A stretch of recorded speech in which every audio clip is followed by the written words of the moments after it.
Hello दोस्तों, welcome to my channel. प्रकाश के परावर्तन के तीसरे क्लास में आपका स्वागत है। इस वीडियो में हम प्रकाश का परावर्तन के बारे में जानेंगे कि प्रकाश का परावर्तन क्या है।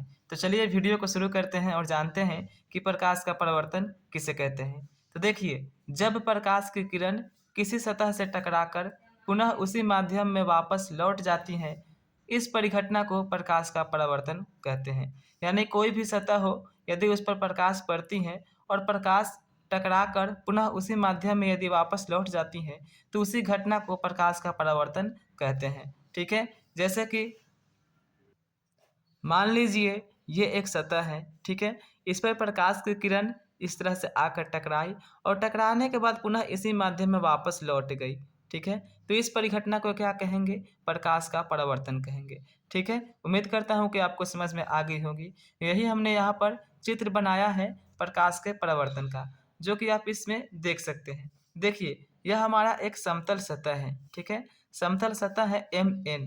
ठीक, इस पर एक प्रकाश की किरण BO आकर आपतित हुई है, जिसको आपतित किरण कहेंगे। ठीक है, ये जो BO है आकर समतल सतह के आपतन बिंदु O पर आकर टकराई है और टकराकर पुनः उसी माध्यम में इस तरह से रिफ्लेक्ट हो गई है OC किरण बनाते हुए। ठीक है, तो यह प्रकाश का परावर्तन है। सबसे पहले सतह पर आकर किरण टकराई और टकराने के बाद पुनः वापस लौट गई, तो इस घटना को प्रकाश का परावर्तन कहेंगे। ठीक है, जो समतल सतह पर आकर सबसे पहले टकराई उस किरण को आपतित किरण कहेंगे और टकराने के बाद जो किरण वापस लौट गई उस किरण को परावर्तित किरण कहेंगे। ठीक है, और समतल सतह पर जो खींचा गया लंब होता है उसको अभिलंब कहते हैं। इसमें अभिलंब OD को कहेंगे। ठीक है, ठीक है, चलिए अब जानते हैं कि परावर्तन के कितने नियम होते हैं।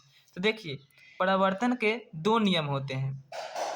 पहला नियम है कि आपतित किरण, परावर्तित किरण तथा सतह पर का अभिलंब तीनों एक ही तल में होते हैं, जो कि आप इस चित्र में देख सकते हैं। यह समतल सतह है, यह आपतित किरण है, यह परावर्तित किरण है और इस पर खींचा गया ये अभिलंब है। तीनों जो है एक ही तल में है। तो यह प्रकाश का परावर्तन का पहला नियम है।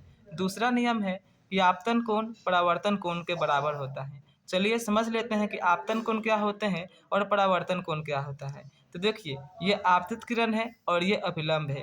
इसके बीच में जो कोण बना है, कोण I, यह आपतन कोण कहलाएगी और ये अभिलंब है और ये परावर्तित किरण है। इसके बीच में जो कोण बना है, कोण R, यह परावर्तन कोण कहलाएगी। तो वही परावर्तन का दूसरा नियम है कि जो आपतन कोण I है, परावर्तन कोण R के बराबर होता है। तो आपतन कोण परावर्तन कोण के बराबर होता है। कोण I बराबर कोण R। ठीक है, तो इस वीडियो में बस इतना ही। उम्मीद करता हूँ कि आपको परावर्तन के नियम और प्रकाश का परावर्तन क्या है समझ में आ गया होगा। यदि वीडियो अच्छी लगी हो तो चैनल को सब्सक्राइब करें एंड वीडियो को लाइक करें। तो मिलते हैं अगले वीडियो में, तब तक के लिए bye. Thanks for watching this video.